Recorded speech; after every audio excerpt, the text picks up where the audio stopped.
Hi, my name is John. Welcome to a video about cooking oat cakes. A few weeks ago I cooked some oat cakes and I've been making them most weeks. I really do like them, but I've modified the formula of the ingredients and I've made what I'm going to call a Geordie Oat cake. So without further ado, I'll show you the ingredients. It's very simple. Show you how I put them together, and then we'll actually do a little bit of cooking of the Geordie Oat cake. First thing you need is a decent sized mixing bowl. Into there goes 250ml of oatmeal. It's not 250ml, it's 250 grams of oatmeal. Oatmeal is like finely ground porridge. Then you want 240 or 250 grams of plain white flour. A teaspoon full of sugar and a teaspoon full of salt.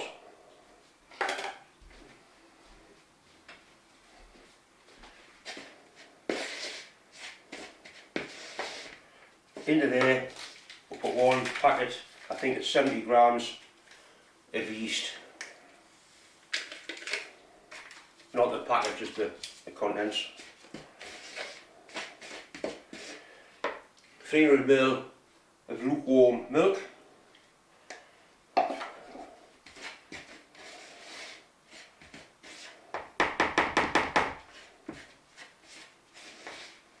This is all blended together or mixed together.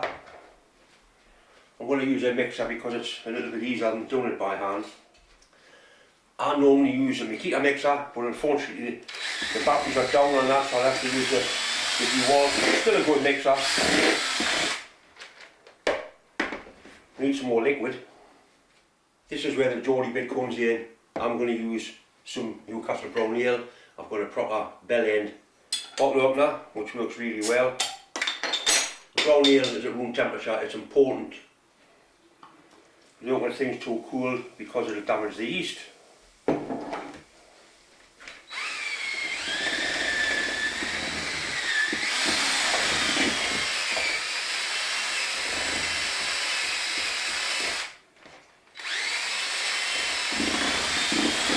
This is mixing together. You need the consistency roughly of gloss paint. A bit like Yorkshire pudding mix.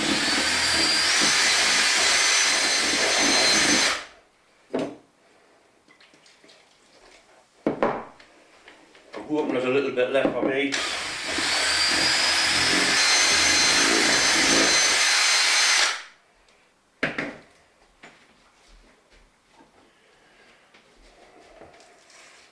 So I'll get all the bits off the side and all blended together.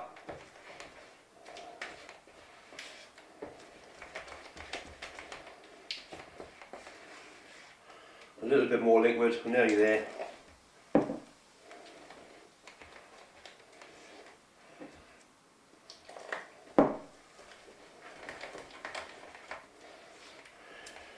Right, that's nice. Now this is put into a warm place, and the brown ale and the yeast and the sugar will start to react and it'll froth up, and what's the magic word?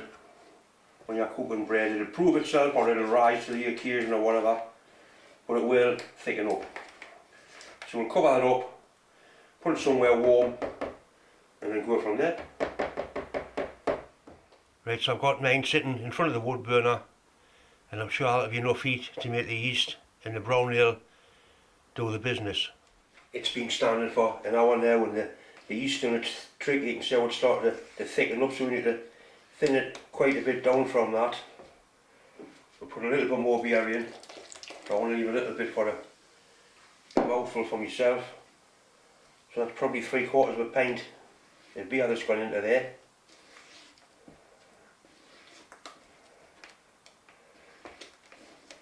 It's still thick, so we'll just put some water in.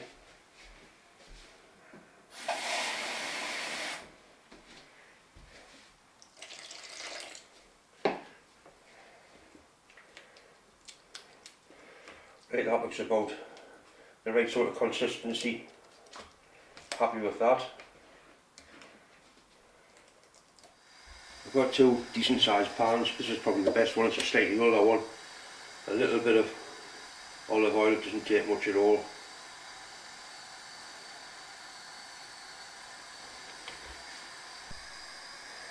The pan's fairly warm now.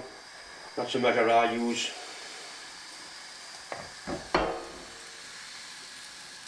There's some lumps in there, so I'm going to give it a little bit more. Mixing with a drill just to make sure that all them lumps are broken up properly.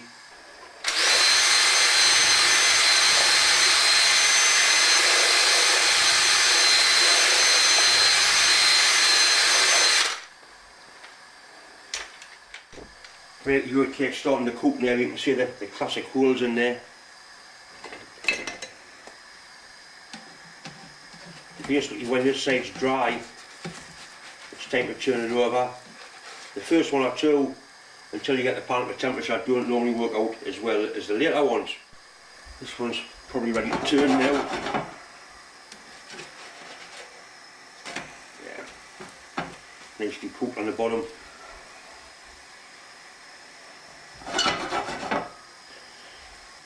It takes about a minute to cook the other side.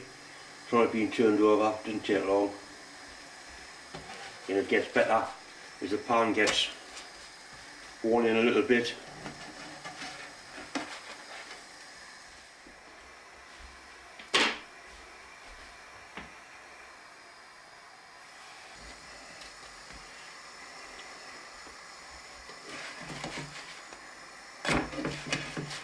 That's just about perfect, that.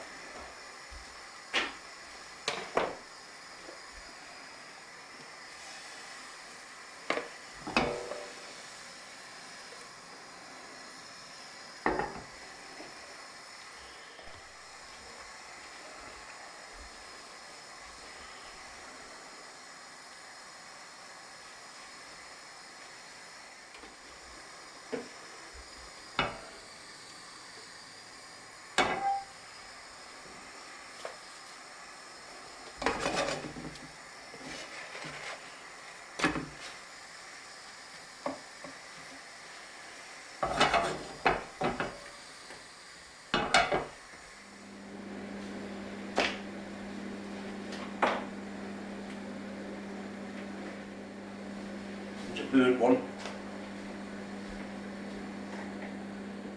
You can put any filling you like in these. One of my favourites is just to put some grated cheese in. You can have bacon, sausage, eggs. The wife makes jam in them, like pancakes. Look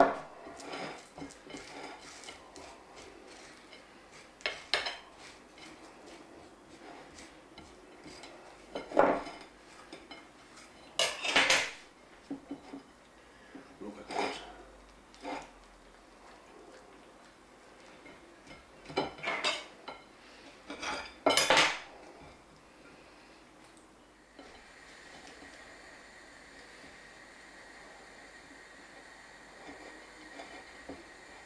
That's a plain one with cheese in.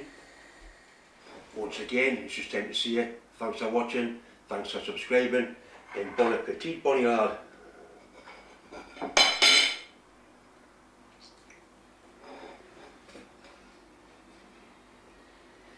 That is superb.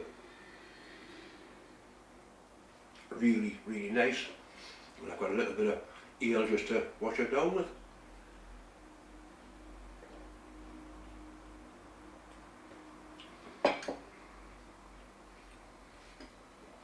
You can taste the beer in here like a hoppy, nutty sort of taste. Really nice.